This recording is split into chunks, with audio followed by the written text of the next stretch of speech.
Monty Hall, co-creator and host of Let's Make a Deal, dies at 96. Monty Hall, the genial host and co-creator of Let's Make a Deal, the game show on which contestants in outlandish costumes shriek and leap at the chance to see if they will win the big prize or the booby prize behind door number 3, died at his home in Beverly Hills, Calif, on Saturday. He was 96. A daughter, Joanna Gleason, confirmed his death. She said the cause was heart failure. Let's Make a Deal had its premiere in late 1963 and, with some interruptions, has been a television phenomenon ever since. When Mr. Hall first roamed among the audience members who filled the trading floor in an NBC studio in Burbank, Calif, there was nothing zany about them.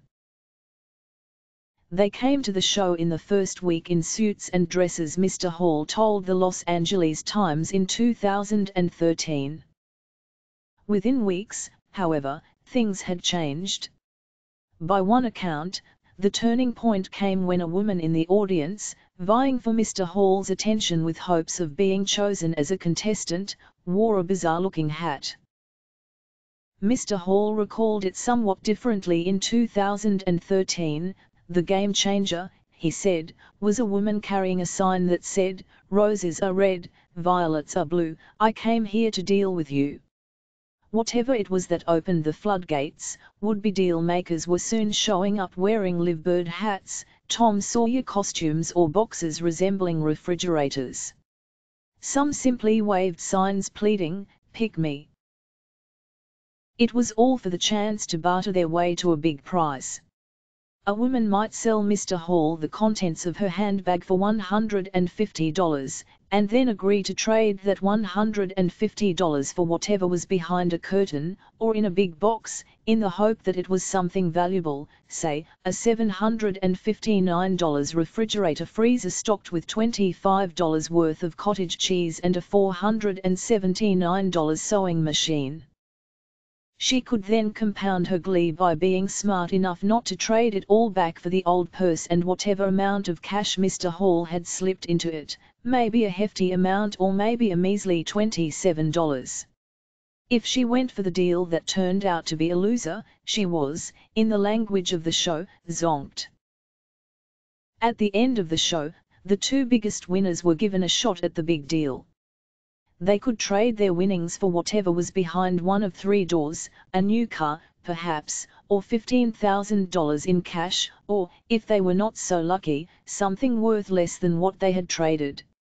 All the while, the affable, smooth-talking Mr. Hall gave no hint of where the treasure might lie. Monty had to be a very likable con man. He had to convince people to give up a bird in the hand for what's in the box. David Schwartz, the author, with Fred Wasbrock and Steve Ryan, of the Encyclopedia of TV Game Shows, said in an interview.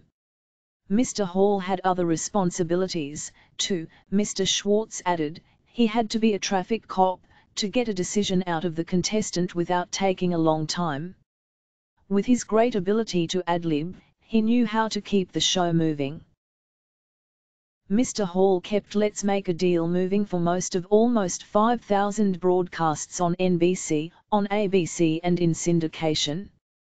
The show ended its original daytime run in 1976 on ABC. A concurrent syndicated nighttime version lasted until the next year.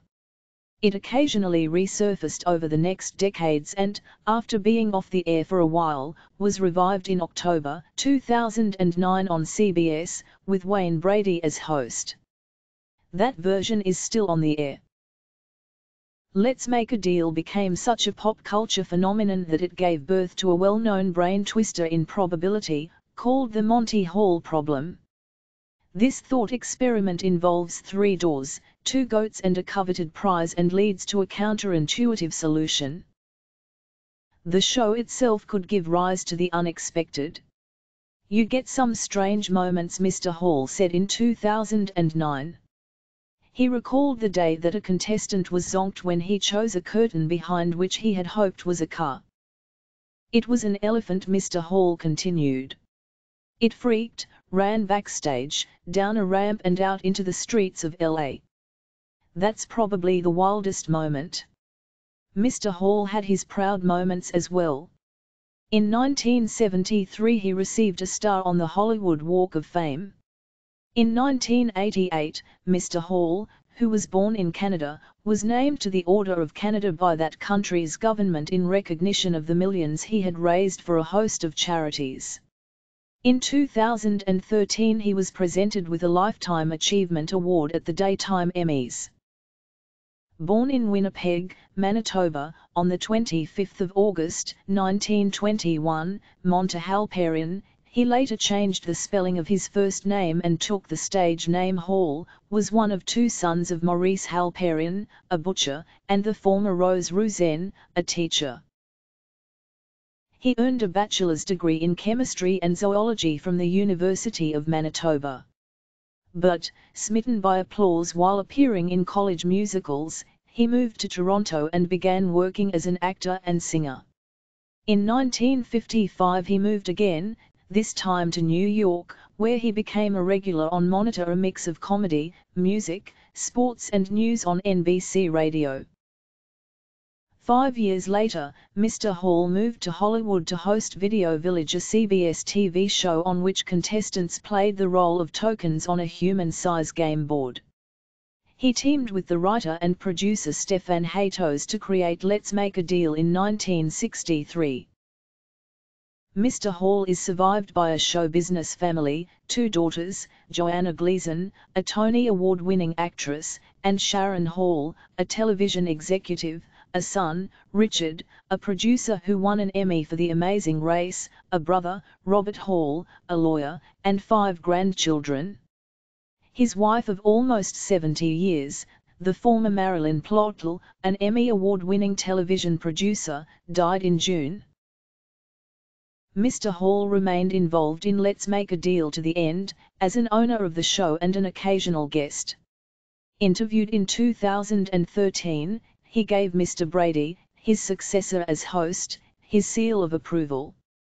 "He's making it his show," he said.